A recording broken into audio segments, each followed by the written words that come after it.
Hey guys, it's Rhinne. Today we're going to be talking about Dragonite and how I believe you guys should be playing him. For the first item, you're going to be taking Muscle Band. This is because Dragonite is a heavy auto attacker, and Muscle Band on ranged characters is just in general pretty OP. There's maybe like one or two that don't actually end up running it.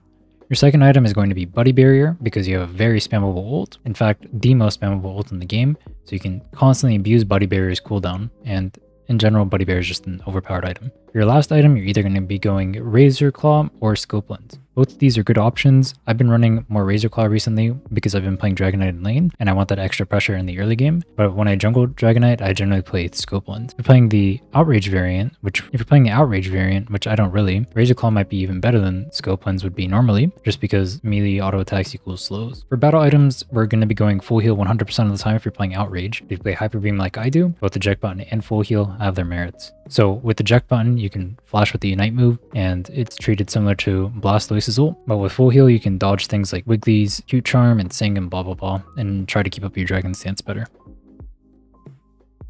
Let's start off with talking about Dragonite's abilities, starting with her auto attacks. So Dragonite has a pretty unique auto attack where it shuffles between 3 different auto attacks, and all 3 ones do different things. So the first one, the blue one that you see here, it heals you when you use your boosted auto attack. The yellow one, which is when you hit Dragonair, it will do a mini stun, and then the red one will do % current HP damage. So similar to like Muscle Band, for example. One thing I forgot to note is that your boosted auto attacks will reduce your skill cooldown by 1 second every time.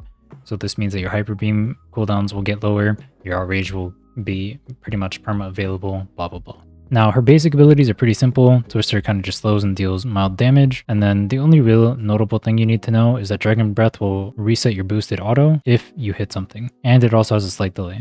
Dragon Breath is pretty useful for last hitting in lane, so early game you're going to be using this to last hit. Now we can move on to talking about the abilities you get at level 5. So once you hit level 5, you'll turn into Dragonair, and you can choose between Extreme Speed and Dragon Dance. Dragon Dance is an insanely powerful move, honestly, probably the strongest move in the game. It gives you insane mobility, it gives you move speed, it gives you attack speed, and it increases your damage done. On top of this, its cooldown gets lowered every single time you do an auto attack. One slight quirky thing, as you can notice here, is doing different dashes every single time. The pattern will go, I believe, right into left into straight. So this is my third one, it'll be straight. Now we go back and we do Dragon Dance again. Now it's right, and now it's left.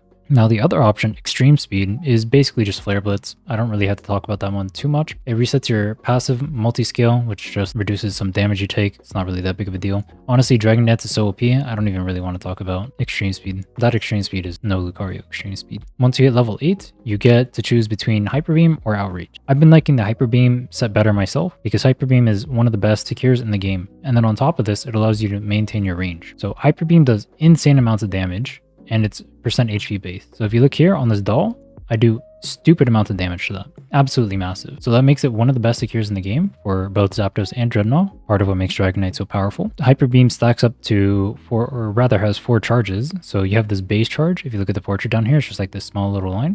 Then I use Dragon Dance and it gets a little bigger. Then I use it again, it gets even bigger.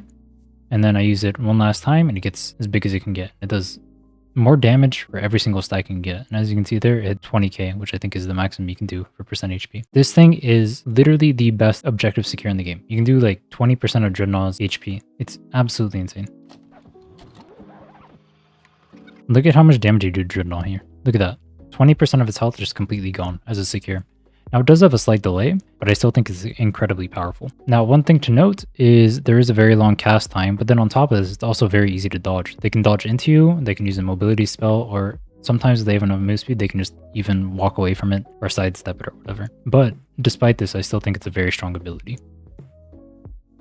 So with Outrage, you do a small stomp around you that will do the effect of your last boosted auto attack. So in this case, I didn't use one, so it was the red one, and it did a big amount of current HP to the doll, as you can see there, again, the red one. But then on top of that, all your attacks become boosted. Now, one downside of this is that you end up becoming melee, so that's why you really want to run full heal with this variant. If you've ever played Flaillax or Garchomp, this plays very similar to them. The end of Outrage, as you can see there, will stun you, so you will be unable to act for about half a second. But if you're constantly hitting things with your boosted auto attacks, then you're going to lower Outrage's cooldown, meaning that you can perma keep Outrage up and you can just spam boosted auto attacks over and over again. This means you can avoid the mini stun and just continue to do insane amounts of damage. Now, because this is so susceptible to being CC'd, we want to run full heal to be able to run a train on them. You have a lot of mobility with the Dragon Dance getting resets from the constant boosted auto attacks, and then we have a lot of CC as well from getting constant stuns from Outrage. Your Unite move is one of the stronger Unite moves in the game. So, based off your distance, you will use more of the charge, right? And it can go a very long range. From over here, by this crab, I can hit Rotom. Exactly, dead on.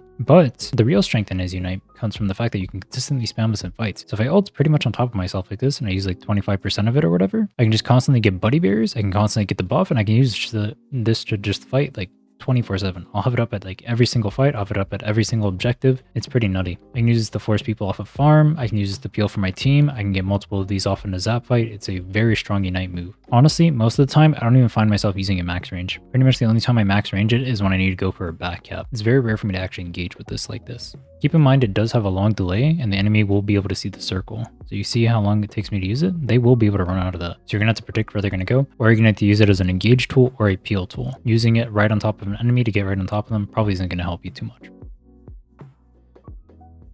Now that we've talked about that, let's move on to gameplay. From levels 1 through 4, there's nothing really special here. You're not that strong, but you're not terrible either. You have okayish sustain with your water boosted auto attacks, healing 5% of your health every single time you use them. You're pretty much just looking for like Dragon Breath last hits here. You can poke them out with using like boosted auto attack plus Dragon Breath plus boosted auto attack for a little bit of chunk damage. You're not bad in lane. I've been trying it as an attacker. Pretty decent. Just have to play kind of safe. Twister is a pretty bad move.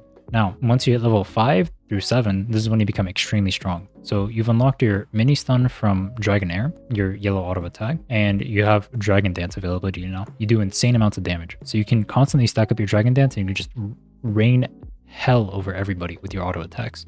So you get constant auto attack spam.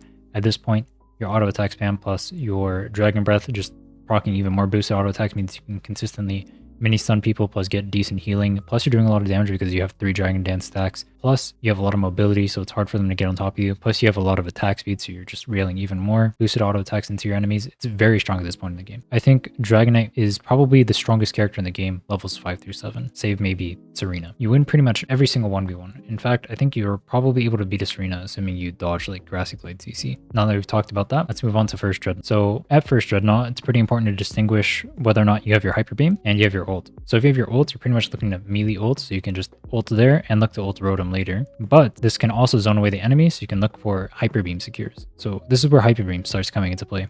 Dragonite's main strength comes from the fact that he has the best objective secure in the game with Hyper Beam.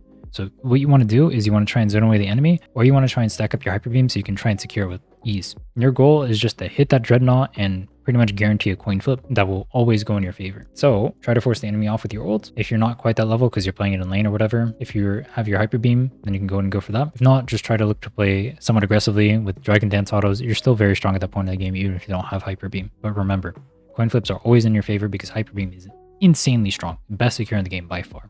Once you've learned the range to secure with Hyper Beam, you will pretty much never lose a Dreadnought, unless you're against another Dragonite or maybe a Cinderace ult. Moving on to the mid game, you're looking to start securing farm around the map, so maybe that can be like the Aldinos if the tower isn't broken, or maybe you can go take your jungle or whatever, depends on whatever lane you're playing. You want to look to melee Unite ult people because it will always be up for any objective you use, as long as you use it in melee range. And you can use this to force enemies off of like bees, for example, or you can use it to like tower dive and like pressure them with like Dragon Dance auto attacks with the boosted attack speed you get from your ult. You can look for backups with the Unite, but I don't really do this too often. Make sure you're at the objective fights as well, so you can secure them with Hyper Beam. Don't forget, stacks up to 4 times. You want to stack up all 4 Dragon Dances before you use your Hyper Beam ideally, so you can guarantee the secure. At this point in the game, your playstyle is pretty similar to a shorter range Cinderace with a better objective secure. And also, you can just blow your ult whenever. Towards the end game, you have the best zap secure in the game, so it's not a bad idea to maybe try and force Zapdos once you've learned their ranges on Hyper Beam, of course. You can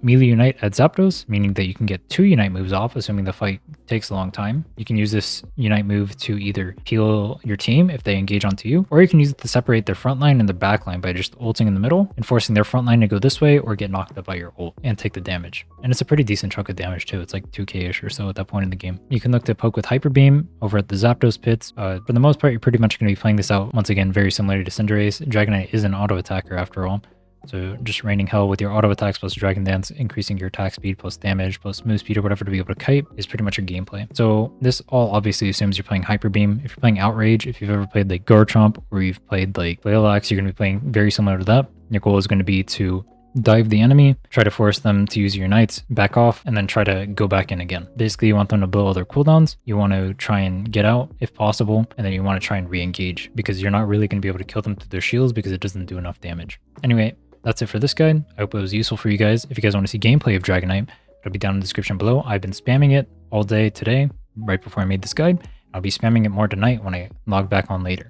If you like this kind of content, subscribe, help me out, help out with the YouTube algorithm, hit the like, comment, blah, blah, blah, you know, all that good stuff. And I'll see you guys next time.